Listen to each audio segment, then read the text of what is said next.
So, 3, 2, 1. 3, 2, 1. welcome to Breaking Traction Podcast. I'm Mike. I'm Justin. I'm Brandon, And over there, that's our special guest, Hunter. a.k.a. Whiskey D. So, Hunter, how do you feel about being here? Oh, I'm just super pumped to be here. Super pumped to be here. He likes being on the spot about like Michael does. Right. Yeah. Well, there's one thing about it, is you may not know who Hunter is. There's a good chance if you've paid any attention to Pro Touring trucks, you know who Whiskey D is, which is his C10. Hunter? How far back do we want to go here? How long do we want to make this story? Okay, let's briefly. Yeah, that's a good question, actually. All right, let's briefly talk about how you got Whiskey D. Like, how did you get into trucks? Because I know you also had a Ford when I met you too, a car. But how did you get into the trucks? Hot rods in general. I mean, I got into hot rods with my grandfather. So my grandfather was big into C10s back in the day. Always cruised around either a square body or a 67 to 72. So that's where I got the love of them. And then, like you said, the hot rod side of things, both grandfathers were in. So the shoebox Ford, that was one grandfather. He was all big Ford guy. He had coupes and stuff like that. And then the other grandfather was the C10 fanatic. So at one point in time, I was a crazy Jeep person. And I was Did you have the ducks too? No, that was before the duck days. That was long before the duck days. Did you have this, you can read this, roll me over? No, I didn't do that shit either. Stupid boys, Jeeps are for girls. But I decided I had enough of the Jeep stuff, sold my TJ, and I had always wanted a C10. So that's when Whiskey D was born. Found it on I found it on Craigslist, I believe, and it was in Kansas. So when I bought it, it had some cheap junky lowering kit on it. It had the 6-liter in it.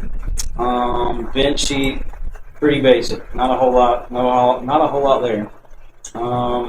We drove it back, and the whole plan was that was back before the truck thing was like a big. I've had it six and a half years now. So I can remember people telling me, like, why the hell do you want to make an autocross truck or a track truck?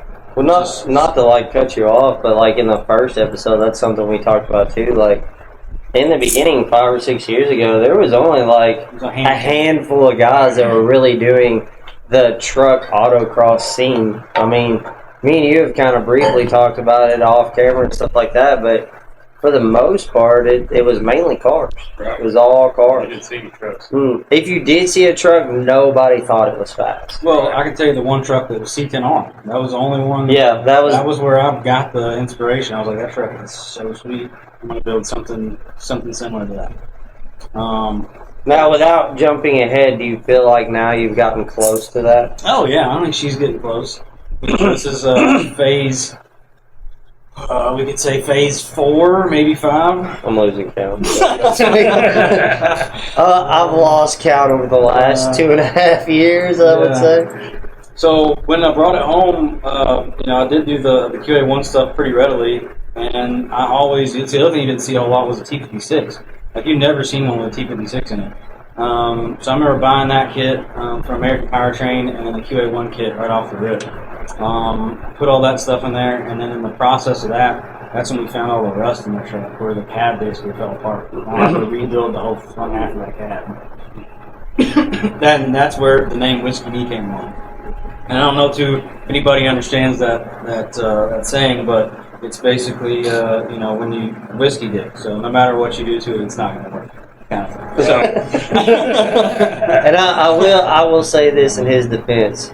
One of the first conversations we had when he started, like when me and him started hanging out and talking about fixing up the truck more, he told me, he's like, man, this truck is cursed. Like, I need you to know that. It's cursed.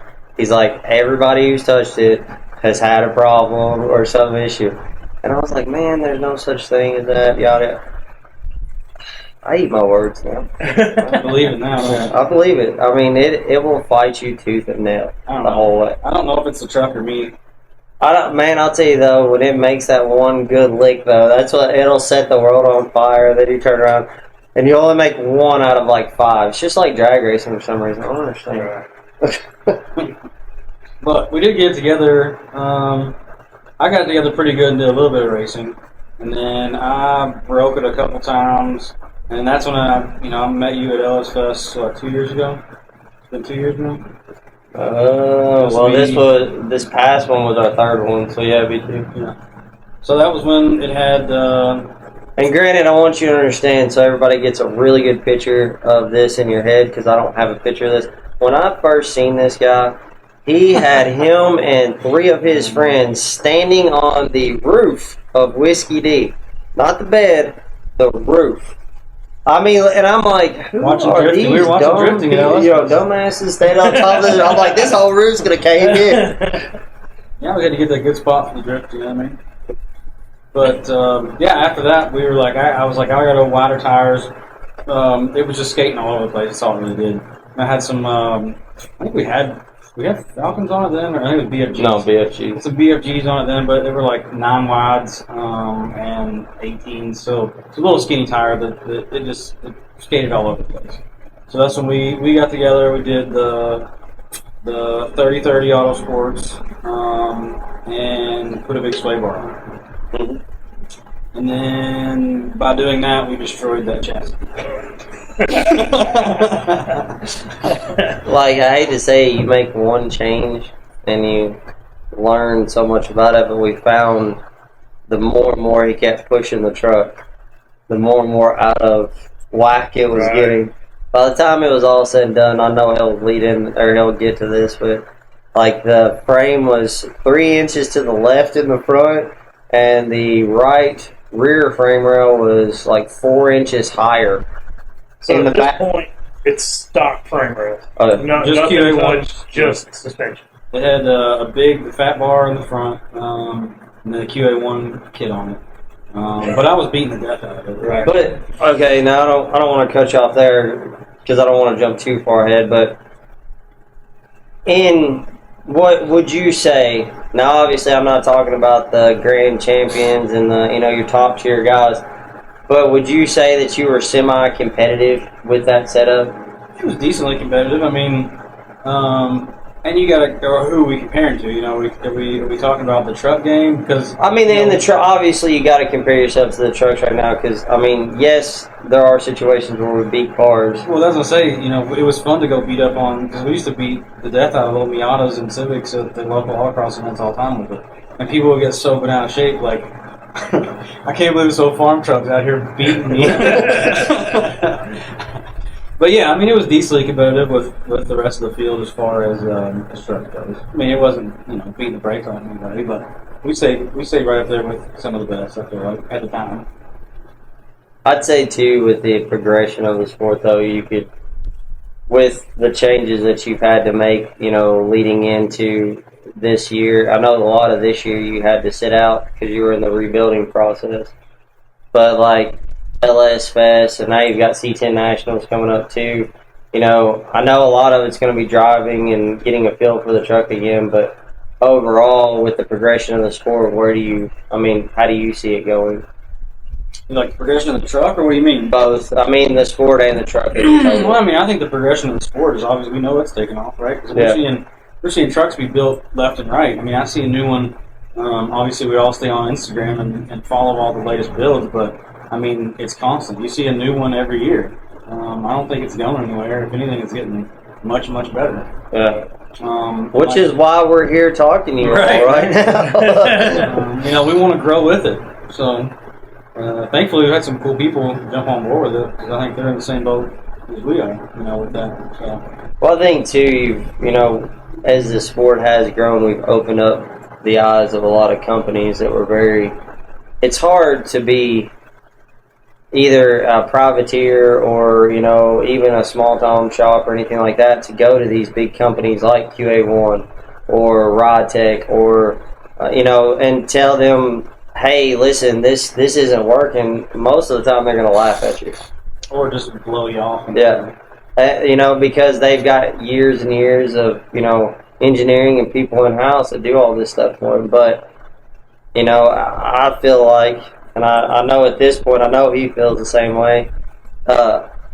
As the progression of the sport is, you know, kind of grown, we're showing that like these regular everyday parts just ain't gonna cut it no more. It's not cutting. It's not making us competitive in that sense. You know. I mean, you kind of gotta. If you're a company like that, they're not dumb. They got to where they are with knowledge. They know to follow the money, follow what's happening in the real world. Oh yeah. So, you know, at first there's just a few trucks out there, and just like you were talking about, you know, you go somewhere and they're like, oh, there's farm trucks out here. Yeah. Those big companies don't pay attention when there's 2 or 3 people doing something. When next thing you know, you have full truck events that are packing the house at Beach Bend, at Nashville Super Speedway. Oh yeah. You start paying attention, and then that's when the input from the drivers, the guys that are spending the money, putting the time, that's when it becomes very valuable. I think in his situation, and I don't want to speak too much for him. I want him to be able to tell you all that, but I think in his situation, it's kind of like we were talking in the first podcast.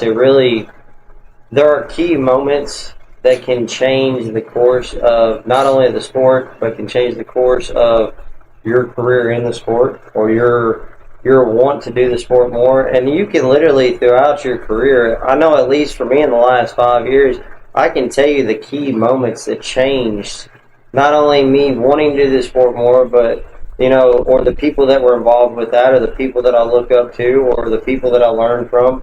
You know, it's amazing to constantly be able to progress with, with this sport. Sorry, I wasn't trying to cut you off. I'll kind of get off blur there. Well, I mean, that there too is like something I've noticed. I mean,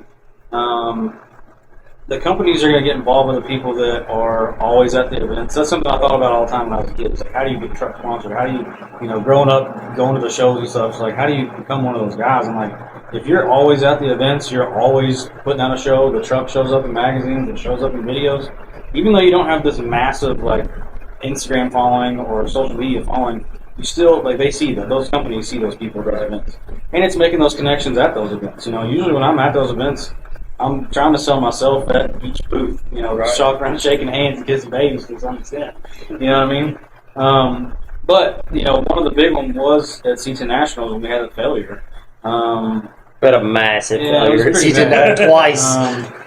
And it was not anything, I will say, in both of our defenses.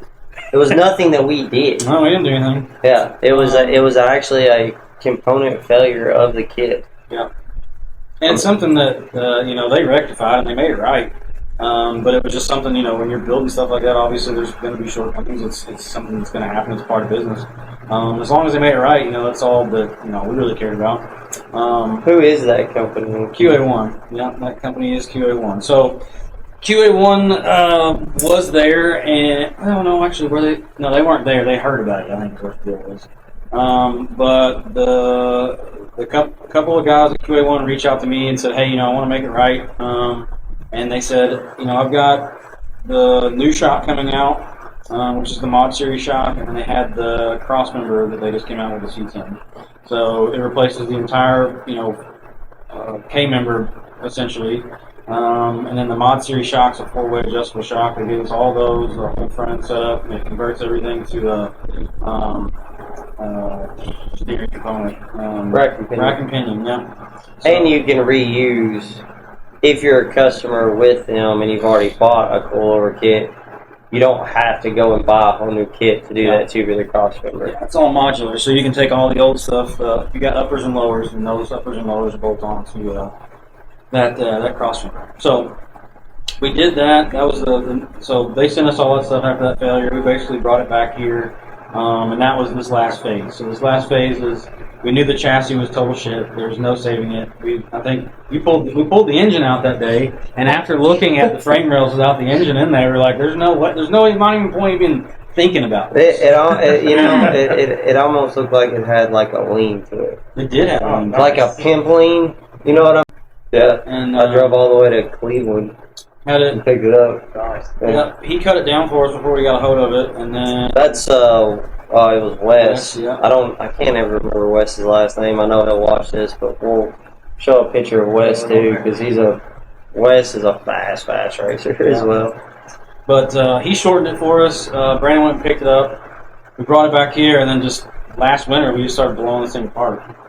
Just took it down to nothingness, and we kind of fabricated we did fabricate our own chassis off of some ideas that we had and some shared opinions from a few others, and kind of did it the best way we knew how at this point. I think we come up with something that's pretty great. The truck's pretty stout as of now. But yeah, I think that turned out well. Boxed the frame completely. We built some custom cross members. I don't know if you really consider, what would you consider the back half of that? Like, it's basically back half. Well, technically, it's not a raised rail setup. It's a step notch setup. Typically, if you were going to do a custom chassis, you would do just a raised rail. Well, we could only work with what we had. So we tried to basically take what we had and make the closest thing we could to a raised rail setup without just fully chopping the back rails off and doing a big like Z cut up. Now, yes, we did have to raise the bed about 4 inches up, but once we put the bed floor back in there, it'll still be a fully functioning bed, tailgate. I mean, he'll still have the same, radio, all that stuff. I got him to get rid of the system, thank God, but but for the most part, it's still the same truck. It's just more of a true pro touring race style truck. Yeah, and then the other thing too is we wanted to save the QA1 stuff in the back for now. So it still has a trailing arm setup, but since we did, the truck is extremely low. What are we, 3 inches off the drip rails? Or off yeah, if I adjust the coils all the way down, we can actually sit the frame on the ground. Bags are for groceries. I'm telling you, bags are for groceries. We can sit them all the way down if you really. So with doing that, we had to modify the frame to a certain extent to where the trailing arms would still work. And then we utilized all the original hardware for the QA1 setup, just shortened some stuff, changed up the pan hard bar,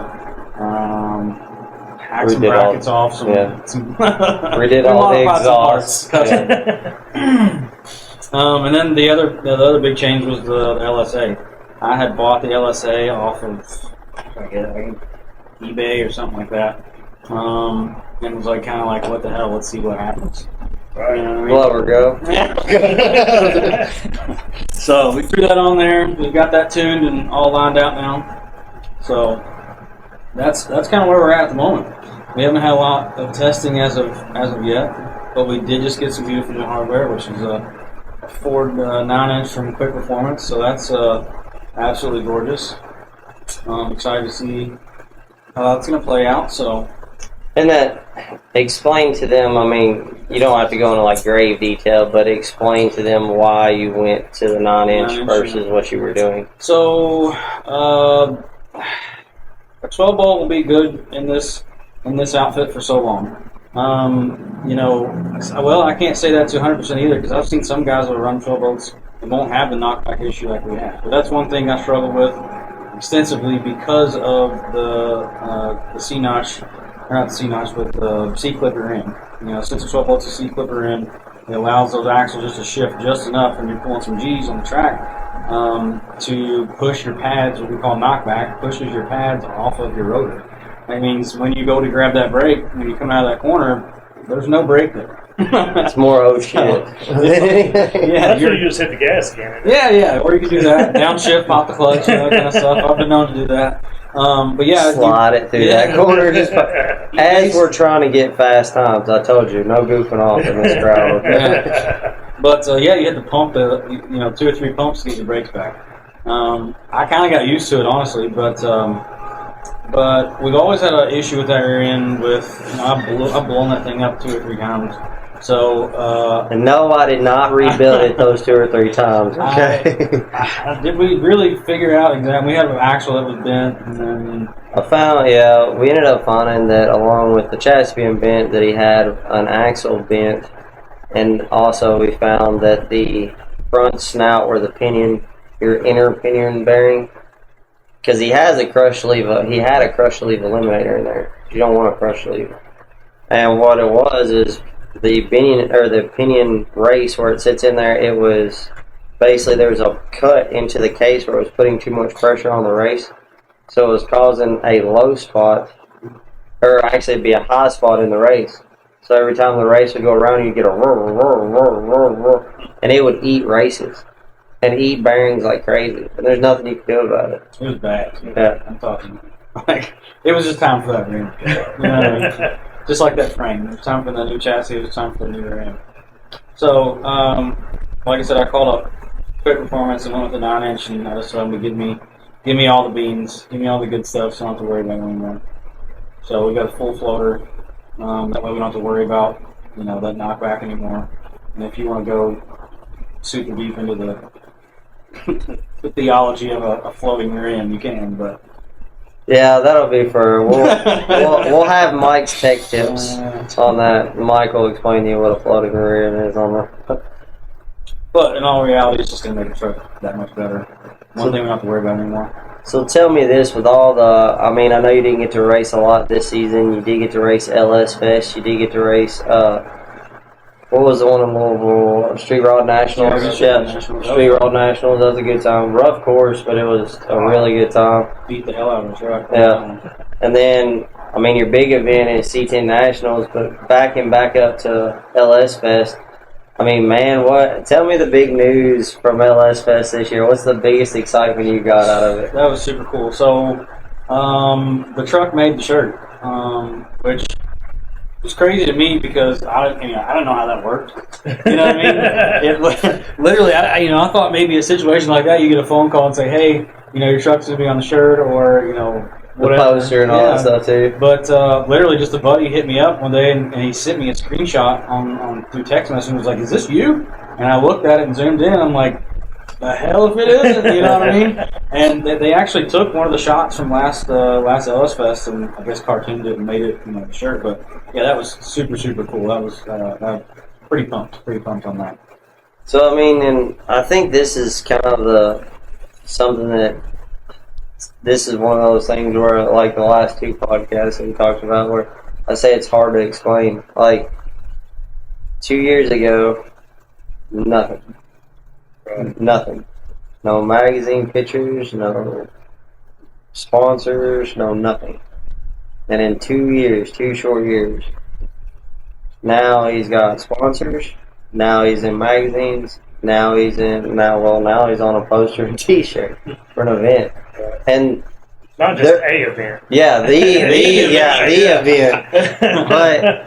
But like, I think that's so cool in this sport because we touched on it a little bit in the last podcast. How you can't judge somebody from how they start to how they feel. I mean, because I'm telling you, you'll watch in this autocross game, whether it be the truck, car scene, whatever.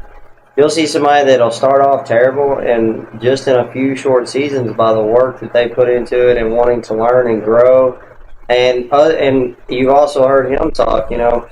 People who are helping you out, giving you advice, lending you tools, showing you the best lines. It's like these guys want you to go faster. Even the fast guys want the slow guys to go faster. You know what I mean? They're pushing everybody. Everybody is pushing everybody. You know what I mean? Yes, we're out there like, I want to kick your ass just as bad as you want to kick mine. I'm going to kick his ass. But no, I'm like, maybe one day. One day I might if I have a truck capable. But, ultimately, we still go back in the paddock and we're all friends. Yeah, I mean, you may be competitors on the track, but at the end of the day, especially in the truck scene, but probably I would justify it to all autocross. You're a community. Yeah. More so than you are. I'd say you see that really a whole lot in the truck scene. Yeah. Like the truck bros, like everybody hangs out. It's a whole different ball game. Because you don't see, okay, I do understand where you're coming from with the autocross stuff, but you see another guy on a truck at an autocross event, I'm hanging out with that guy. Right. Yeah. That's the dude you're going to hang out with. That's like seeing the guy with the blonde Joe Dirt mullet and, the IROC Camaro. I'm hanging out with that guy. He ain't somebody that I want to vouch for me or anything, but he'd probably be he's probably going to be a good time sometime. What was it you do when you drive by? Friend? I mean, Mike, since you've been in the truck scene, because, we briefly touched on the last two of our autocross experiences. How do you feel the difference? I mean, do you feel like it's different from the car scene, or do you feel like It's probably tighter knit. Probably because there's fewer, or at least was fewer. mm, It's growing, but yeah, definitely tighter knit. do you feel like you've been? I mean, since and even you're new to all this too. Like, do you feel like that everybody's tried to like welcome you with open arms, or has anybody been like, "No, man, you don't need to be doing this with us"? Definitely welcoming, Yeah, especially the shootout. The shootout's great. Everybody's yeah, hanging out. I feel like because everybody at the end of the day is working towards the same goal of getting these trucks in the spotlight, and like you said, everybody being faster. Again, I mean, it's shootout was the first time I'd ever been around a pro touring or autocross style truck, and I was filming, and everybody was more than willing. and he was talk glued to me. Michael's seat the whole time. When I was Literally the whole time. when I wasn't being a passenger, I mean, everybody was super nice, super willing to show their truck off. It's, like I said, I think it's that common goal of we want to get these things out there and get more people in them. I would agree. I think everybody in truck wants to get so good that there's no competition with the car. So we're all like, I think all the truck guys, yeah, we're all, same team, it's bro. like, dude, you could never meet a single truck guy, just like you all both said, like Fred. Yeah, you could never meet a guy at the track except for that first time, and it'd be a guy driving the same thing you are, and instantly you both are gonna be like, man, our goal is to beat everybody out here. Okay, Right. we're gonna dominate. But no, I think with the truck scene, I think the autocross scene is definitely, opening up a lot of avenues for a lot of different variety, and I would say of people to race, because like there's no one style person that races. You can't label it and look at this person and be like, yeah, that's a die-hard racer right there. I mean, I can't remember their name, but the SCCA in Lexington that we do, the older couple, they're like 60. Yeah. It's a husband and wife. They're 60. They're driving a Tiger. They've been multiple national SCCA championships in autocross. If you met these people, you would never know that they race a day in their life, like at all. He's got a cool little car too. Yeah, and he's fast. Mm-hmm. His wife's fast too. I mean, she's beat me multiple times. She's 60 something. Yeah, I mean that's. Maybe I'm just that slow, I guess. I feel like what little bit I've been around it so far, it's definitely more diverse Yes. than like a dirt track or drag racing. Like you said, the SCCA events, there's going to be everything from muscle cars to Chevy Cruises there. You know what I mean? You're going to be like, what is this guy doing? And then next thing you know, he's swapping wheels and tires. He knows what's up. The SCCA events don't like as much. I feel I always get the cold shoulder when I show up for those events. Honestly, yeah. If you go to some SCCA events, I'll say that they're not as open to the playfulness. Yeah, the Miata boys don't like the playfulness of the Yeah. pickup trucks. They get a little upset sometimes. But That's okay. so leading up to what's your next event? C10 National. Yep, University Nationals, that's always a favorite. I'm sure you want some redemption on that course since last year, right? Yeah. Well, I feel like I don't want to talk too much trash about that. Hey, please talk all the shit you want. I didn't win anything there, so I'm not saying that. But yeah, that's a really cool event. I like C10 Nationals because it's different than like a Good Guys or even LS Fest to a certain extent, because it's a big open course, and you get to run as much as you want. You can sit out there all day long and run until you got bald tires. That's one thing I love about that. And us having access to the paddock's a little different. It's kind of over there in the vendor area, so you're kind of amongst all that. So that's kind of cool. But yeah, I mean it's really fun event. I look forward to that. We're gonna camp out this year. We're gonna get us a camper down there, stay on track. So it should be a good time. And will Shift Trash Media be there? Shift Trash Media will be there. At least one of us, probably both of us.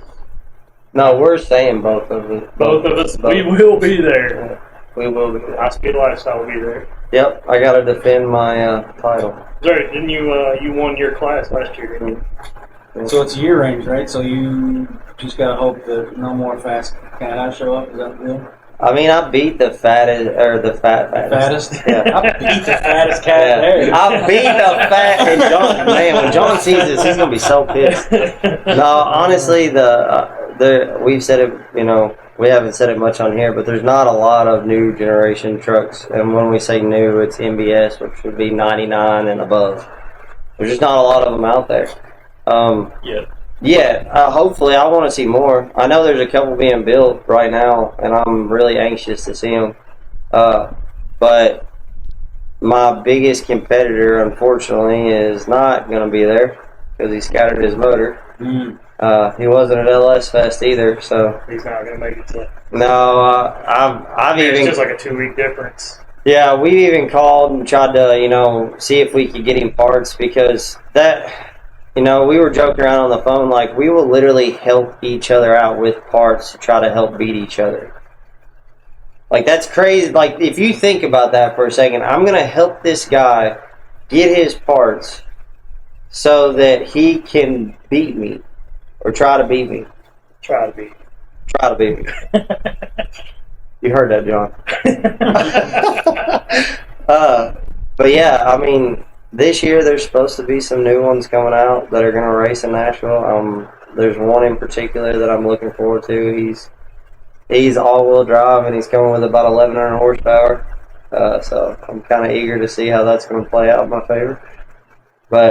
And Nashville is so cool because it's not just an autocross course. It's more like a roval. Right. It's a mix between an autocross course and a road race course at the same time. It's like Track X, basically. Yeah. Have you ever been to Track X at LS Fest or seen that? Yeah. I mean, there we can actually really hang them out versus like LS Fest it was such a good time. Don't get me wrong. We had so much fun. And if, you haven't watched the recap of the LS Fest video, please go back and watch it. But like when you go to C10 Nationals and you get a chance to race on like a roval, yeah, they put cones in there, but ultimately it's there for you to really get some speed and really hang it out there. And, man, it's just another stepping stone to leading somebody from autocross to what we would call Track X. Next thing you know, they're going to be road racing. You know what I mean? They're going to be racing door-to-door with somebody. And, man, I don't think of anything more, what could be more fun than that? Right. You know what I mean? Because there's so many different style of vehicles. It's not like you go to NHRA race and every funny car looks the same. Right. But they're done. Once you've seen one pass, you've seen it all the whole day. But. So our next goal is beating some Z06s and some Porsches out on the road course, right? I'm hoping so. I mean, ultimately, Whiskey D, you got to tell us what's the future of Whiskey D. What is the future of Whiskey D? I'm looking forward to hearing this. We don't ever know. Because I'm going to have to build this deal at the end. We're right now. It was just cleaning ourselves up, but we don't know. I think the LSA was kind of a fun thing to do just to see what it would be like. Of course, I don't think that we'll keep that forever. I think we'll probably build a nice, nasty NA one of these days. But sweet music. Yeah. I'm hearing it. So that'll probably be the next big jump. Other than that, we can't really build anything else, honestly. I mean, a cage. A cage is going to be really all else that can be done because everything on it as of this point is new. I mean, all the suspension's brand new, brakes are brand new, rear end's brand new, transmission's brand new. Well, got two seasons on it, but engine's the last man standing. So hopefully she hangs on there. I tell him all the time, we make a joke, because that 6-liter is going to live forever. I'm going to tell you, and this is the comical thing, and I'm not trying to cut you off. This is what cracks me up. If you are watching the pro touring stuff that's going on right now, Arnie blew his motor and got it running for LS Fest. So that's the third 6-liter he's blown up. Oh, third. Wow. Okay, hold on. This is what's comical. The beginning of my autocross career, I blew up my 6-liter 408. I blew up a bone stock 6-liter. I spun a rod bearing at a 376-inch 6-liter. So I've blown up 3 6-liters. He is the only person that I know that has survived the 6-liter curse. She's a good one, baby. You're hanging on. Now we make that joke all the time that 6.0 is just gonna live forever. Maybe in 2 years we'll pull the blower off and we'll just build an NA out of it. It's just gonna last forever. I believe that. Yeah. I mean, everything else has failed. Can we be positive about that?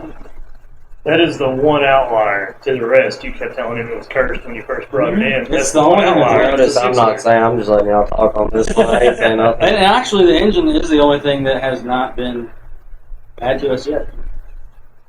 Don't. No. I said yes. Don't. I mean, if it dies, it dies. They all go to die at They all some go point. down some, especially when we got Chevy boost on it. So. So when you getting your truck done? I mean, we're getting to the end of the season. Well, I figured So- it would probably not be good to jump in mid-season. Just take Is it that this year. the excuse you're going? That's the excuse I'm going You're for. sticking to it. Just using this year to learn, to get to know people, to watch and take it all in, do some filming, Sounds like a crack of shit to me. and then when that crock boils over, hopefully, It's getting pretty thick right now. hopefully there'll be a 13 model truck out there. Hopefully, 13 models over there, you said? yeah. You're gonna build a 13 model? So no, this is 13. Oh, Single cab shorty? Mike, what's the future for Gumby? That is the best name for that truck. Does it have a I've ever heard. nickname? Does it have anything? It does now. Gumby? Does it have a name? Oh, you got a namer. He won't name any vehicles in it. Oh, you got a name. It's either that or I'm gonna start calling it Peppermint. I like Gumby better. Booger. I don't want to call it baby shit. So. Yeah, I don't know. It's about where I want it because I got other things I want to work on more than it. So, Elaborate on that. I want to hear this. Yeah, tell us about. well, I don't know which direction to go yet. So You don't know which direction to go as far With as what? How vehicle? you got more vehicles and more than one? 75 C10 and a 70 Camaro. I'm voting C10. Yeah. Well, I know that. Let's take a vote right now. C10. I vote the C10, but I have a good idea of what all has been done and is being done to the Camaro. I mean, I do too. It's a lot closer. It's deep. That's the problem. How far are we off from paint on that thing? Weeks supposedly. We'll see. I'm crossing my toes too. You can't see that. So I should get it back this winter, hopefully, and I'll be ready to put it together. I got an LSA for it too. So once you get the Camaro together this way,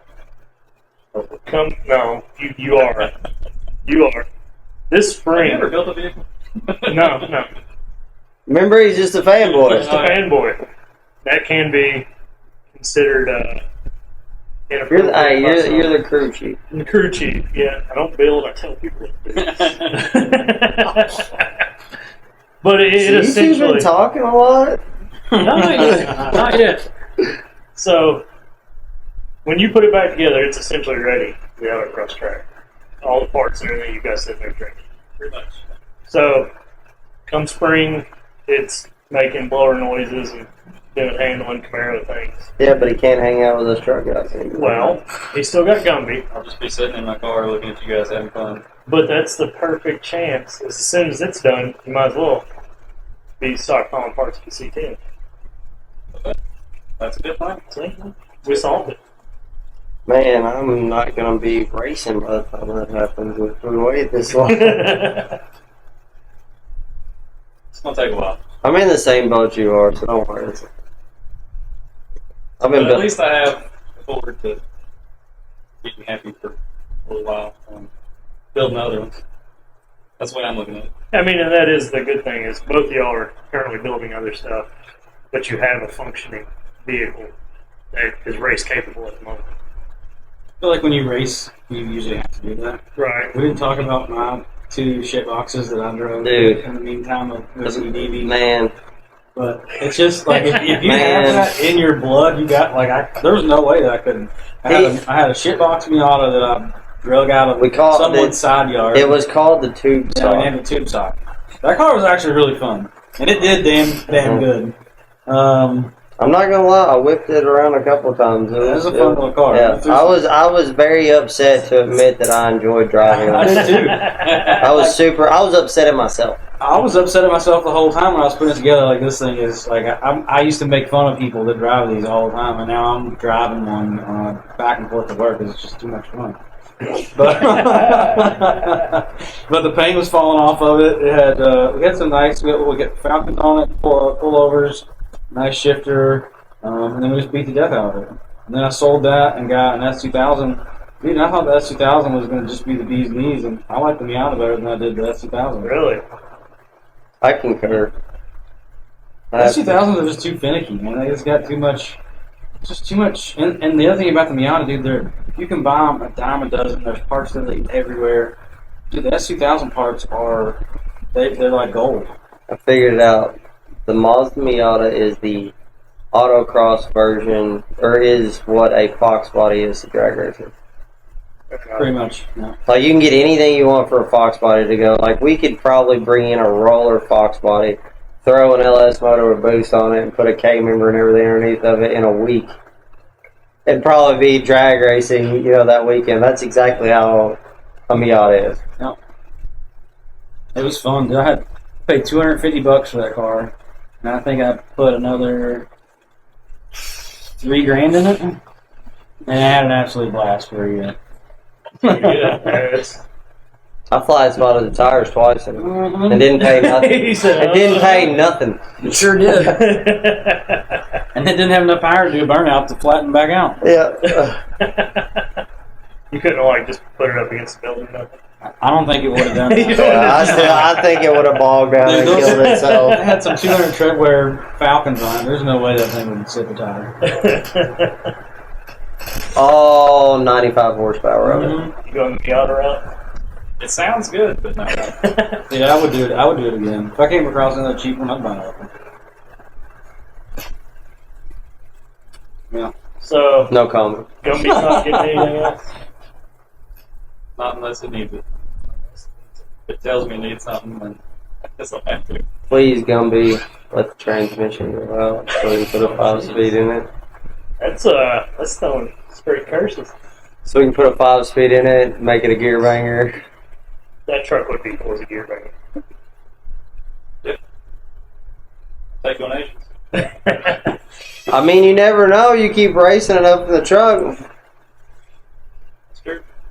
That's something that I've noticed a lot. And I know we're kind of stretching it out, but that's something I have noticed a lot. And I think we've touched on it, especially in his situation, is these companies are more active now to open their doors to listen, open their ears to listen to what we're saying.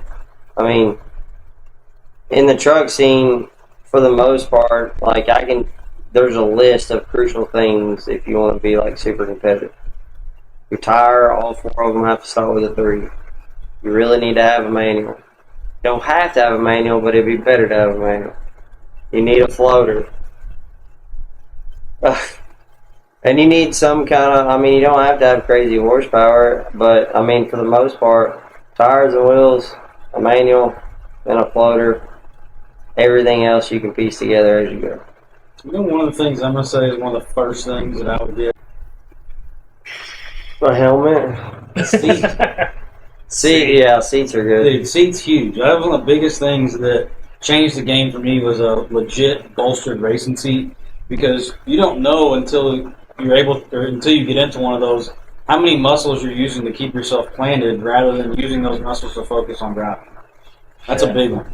That makes sense. The Gumby has still got a bench seat and just riding with him. I was holding on to the door, had one leg braced against the door, had one leg braced against cup holders. Yep. Dude, that's...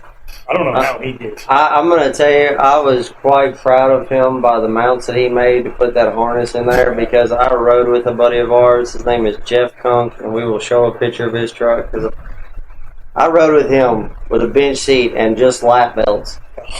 And I thought for sure I was going out the door. Multiple times.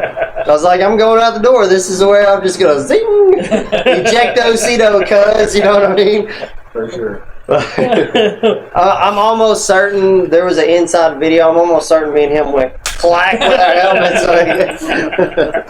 Like, you know. So C10 Nationals, that's what's coming up. C10 Nationals is next. It's Nashville at the Nashville Super Speedway, which is a great facility to host those kind of events. Yeah. We were at the good. Well, I was at the Good Guys there. Super cool. You should be there. And thank everybody for who tried to hug Mike at LS Fest. We really appreciate it.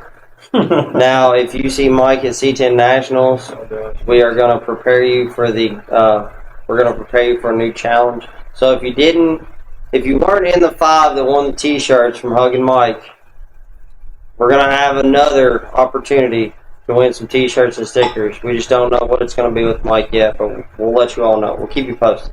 I'm actually thinking, how do you guys feel? You don't get to speak on this.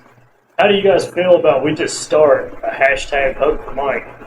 So you see Mike out at any event, Hug for Mike. you hug him, take a picture, and you post it up on Instagram or if you video it, TikTok, whatever. Get some stickers or I mean, at least those some stickers in there. We'll throw some. We'll start dishing out some stickers. Maybe have like a photo contest or something about it. We'll figure out the details on that. It's hashtag Hugs for Mike. Hugs for Mike. So we're gonna really throw that in there. Mike, you excited about that? Oh yeah. All right.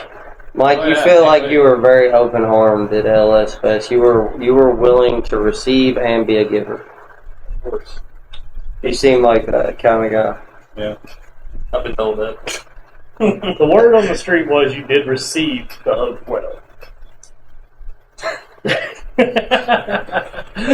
All right, folks, let's go wrap this one up. Thanks for watching. We'll see you at the C10 Nationals. You need to be there. You guys got anything else? Thanks for coming in, Yeah. hanging out with us. for sure. Big shout out to Hunter. Make sure you go check out his Instagram for Whiskey D. You see him there. Get him to sign your LS Fest shirt or something. He's a rock star too. Yeah, we'll sign some shirts. I'll make sure I bring my Sharpie with me so we Look can at do that. Prepared. All right, guys. Thanks for watching. Go check out Hunter. Check out all of us. If you have any suggestions or anything you want us to talk about, be sure to hit one of us up on Instagram. Handles are there. Everybody cool with that? Yep. See you guys later. Later.